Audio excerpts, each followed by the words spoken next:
Hello and welcome to InkDependence.com brief review and water drop test. This time we have Montblanc's Meisterstruck 90 Years Permanent Gray. This is an ink that I actually have a whole bottle of. Looks like this. This is a 35 milliliter bottle of ink. It's kind of an okay design. The box looks like this. Same design wrapping around the edge. I think it's kind of pretty, a little classy. Top, of course, has the old Montblanc snowflake. Very important bit of branding. Let's open this guy up a little bit. There's a glass bottle, so it is nice and heavy. You can see a little bit of ink on there. It's pretty dark. One of my worries with this ink before I got it was that it was going to be a very light gray and not at all the kind of gray I'm into. I like a nice dark gray. I really like the Einstein limited edition, which is pretty hard to find now. This one should be easy enough to find, so I'm glad I'm doing this in a timely manner. Not a whole lot of words in this bottle. April 19th. Oh, look at that. Well, it must have come out not too long before I actually bought it. So, anyway, this one is really nice dark gray. It's a permanent gray, so it's going to stick around, I think, on this water test. At least I hope it does. I have some idea that it will, from the chromatography and such. Very minor show-through on copy paper, as I say there, and that was from a broad stub. Technically, I guess, a broad cursive italic, which is what the Franklin-Christophs give you with the Masuyama grind. Those Masuyama nibs, totally worth the extra cost. Get some. The flow on this thing is perfect. I keep using it. In fact, it's still in this pen.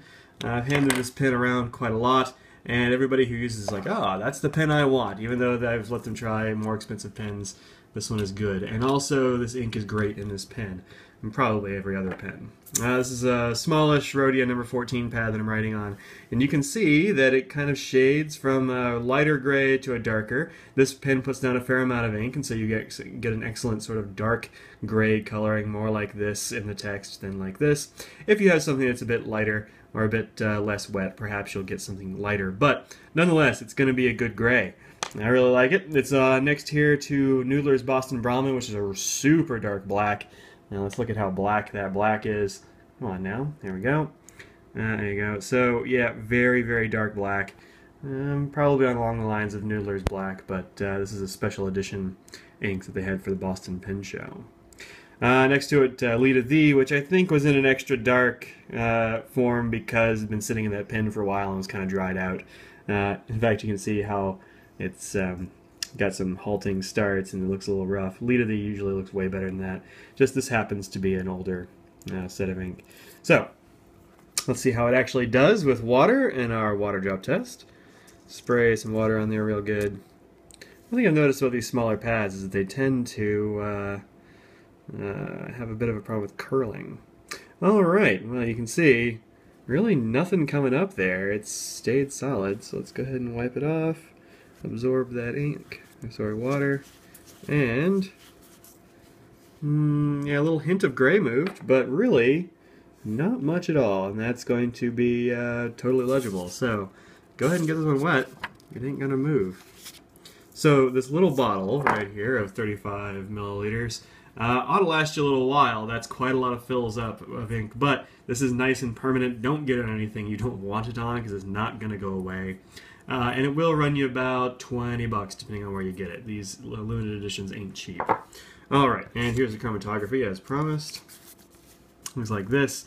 You can see down here at the bottom, this line right here is where I sort of dabbed my pen. I really just kind of took the tip of the pen and went like that. Let it soak in a little bit. And then, you know, didn't hardly travel at all. Now if you compare that to some other inks, they generally travel much further. This one traveled a bit further, and you can see a lot more ink up there at the top. This one just sort of, you know, barely moved, which is cool. You don't see that too often, but in a nice permanent ink, you're going to see that. It's not going to go anywhere. Interesting dark whorl right there. I wonder what's going on, but who knows? It's got a little bit of brown in there, a little bit of gray, but, you know, pretty uniform color. Very nice behavior on this chromatography paper and on regular old Rhodia paper and on all the paper that I've tried this on. This is a great ink. Go and get you some. If you like what I'm doing here on Ink Dependence and you want to contribute, please go to patreon.com/inkdependence, just like the name of the blog, to see how you can chip in. Thanks very much. See you around.